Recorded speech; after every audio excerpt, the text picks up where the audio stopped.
second reading this morning comes to us from the prophet in the book of Samuel, beginning at 1 Samuel chapter 8, beginning at verse 4.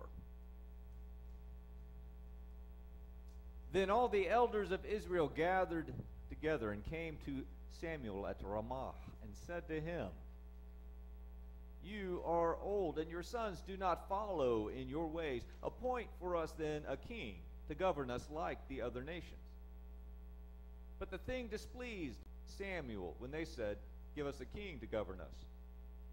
Samuel prayed to the Lord, and the Lord said to Samuel, "Listen to the voice of the people in all that they say to you, for they have not rejected you, but they have rejected me from being king over them, just as they have done to me from the day I brought them out of Egypt to this day, forsaking me and serving other gods. So also they are doing to you. Now then, listen to their voice. Only you shall solemnly warn them and show them the ways of the king who shall reign over them." So Samuel reported all the words of the Lord to the people who were asking him for a king. He said, "These will be the ways of a king who will reign over you. He will take your sons and appoint them to his chariots and to be his horsemen and to run before his chariots. And he will appoint for himself commanders of thousands and commanders of 50, and some to plow the ground and to reap the harvest, and to make implements of war and equipment for his chariots. He will take your daughters to be perfumers and cooks and bakers. He will take the best of your fields and vineyards and olive orchards and give them to his courtiers. He will take 1/10 of your grain and all your vineyards and give it to his officers and courtiers. He will take your male and female slaves and the best of your cattle and donkeys and put them to his work. He will take 1/10 of your flocks, and you shall be his slaves. And in that day you will cry out because of your king whom you have chosen for yourselves. But the Lord will not answer you in that day." But the people refused to listen to the voice of Samuel and said, "No, but we are determined to have a king over us, so that we may also be like other nations, and that our king may govern us and go out before us and fight our battles." Samuel said to the people, "Come, let us go to Gilgal, and there renew the kingship." So the people went to Gilgal, and there they made Saul king before the Lord in Gilgal. There they sacrificed offerings of well-being before the Lord, and there Samuel and all the Israelites rejoiced greatly. The word of the Lord.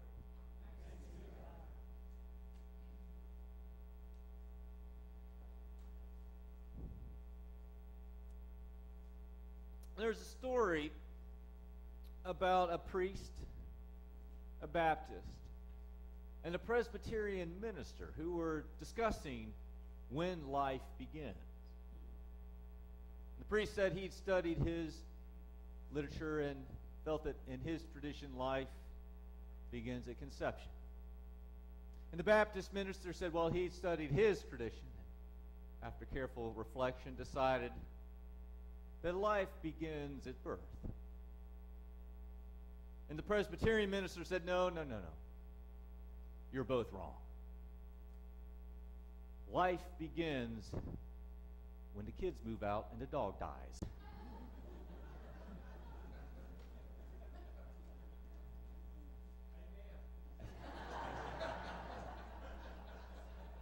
My dog's 13 and hanging on. And that's all I can say. Friends, last week we celebrated our graduates in worship.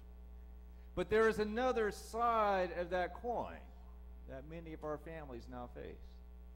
The very real prospect of the empty nest. This empty nest, of course, is a major event for families.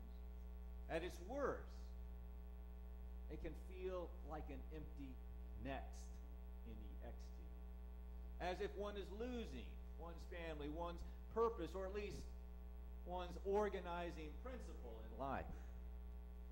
After all, what do parents do when there are no sporting events to attend, no concerts or school plays to prepare for, no fundraisers to take to work and annoy your coworkers, and no rhythm of the school schedule to give structure to your life? The empty nest can seem at first like an empty next, like there is nothing that can replace the familiar roles that you have played as mom and dad for years. Yet the Presbyterian minister in my opening story was not too far off the mark. Life, or at least new life, can begin when the kids move out. Parents can celebrate their children's growing independence and take pride as their children spread their wings and take flight. Certainly there are plenty of opportunities now to take up old hobbies again or try new ones and the like. Whether such changes are really the start of a new life for you depends on how you answer this question. What am I going to make of it? In truth, of course, I'm not telling you anything you don't already know. Yes, it's a challenge to adjust, but the empty nest challenge is one that families have faced in various forms over the millennia and have managed to adjust and indeed to thrive and find new meaning in life.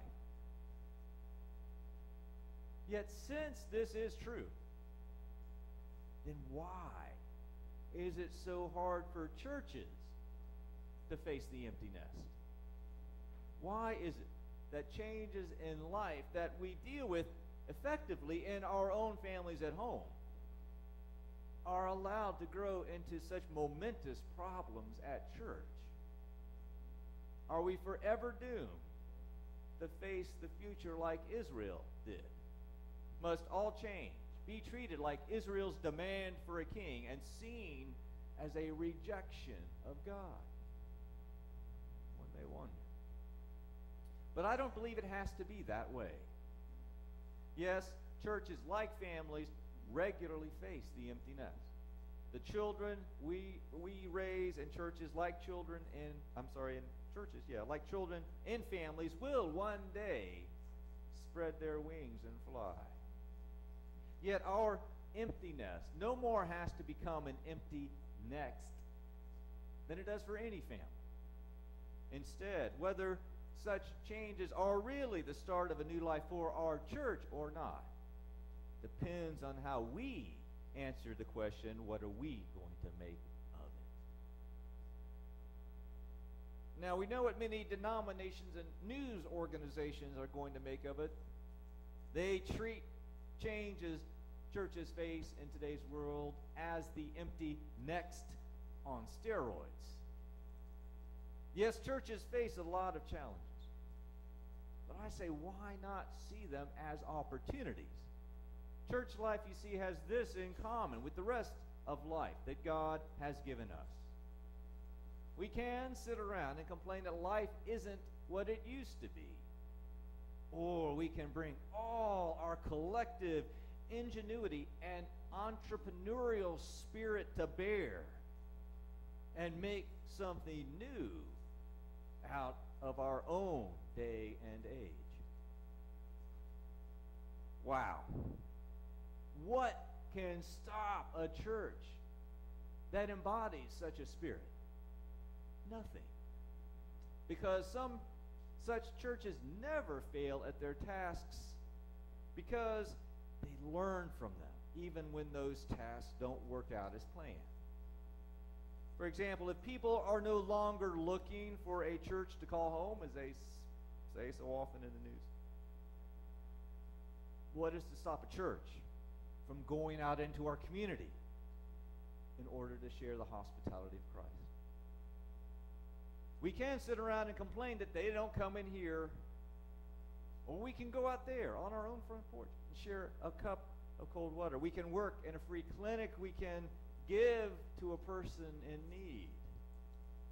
Either way, The goal is the same, to share the hospitality of Christ with one another and the world. What does it matter if we do it here or there, as long as we share it and in the process learn what works and what doesn't work. Church work is only a failure if we don't learn from it. If we are indeed failing, as so many church pundits claim, it is only because we have stopped trying and learning from those attempts. In short, I can think of 1,001 reasons why a person might never come to this or any church.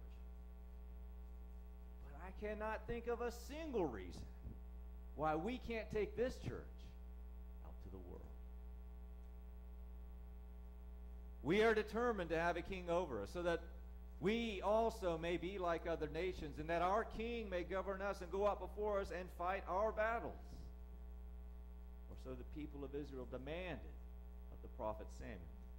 In Samuel's eye, Israel's rejection of his sons as judges to succeed him and their demand for a king was an empty next.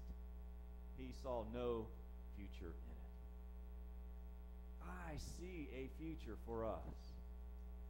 The church never faces an empty next. And I'm not the only one who sees it that way. Our own denomination, the Presbyterian Church USA, in an entrepreneurial response to the Holy Spirit, has called for 1,001 new worshiping communities over the next few years. I believe we're already well over 250 since that call came out a few years ago. Our church is not seeking to be like other nations. Our church is not looking for someone else to fight our battles, to come up with the answers. We're out there swinging. We certainly are not rejecting Christ as our King. Instead, we are seeking to follow his lead and take the faith out to the people in new and engaging ways, as Christ did. So this summer, I invite you to join me as we explore what God has in store for us next. Together, let us cultivate that entrepreneurial spirit that God has given us into a church that nothing, and I mean nothing, can slow down, let alone stop. Let all God's people say,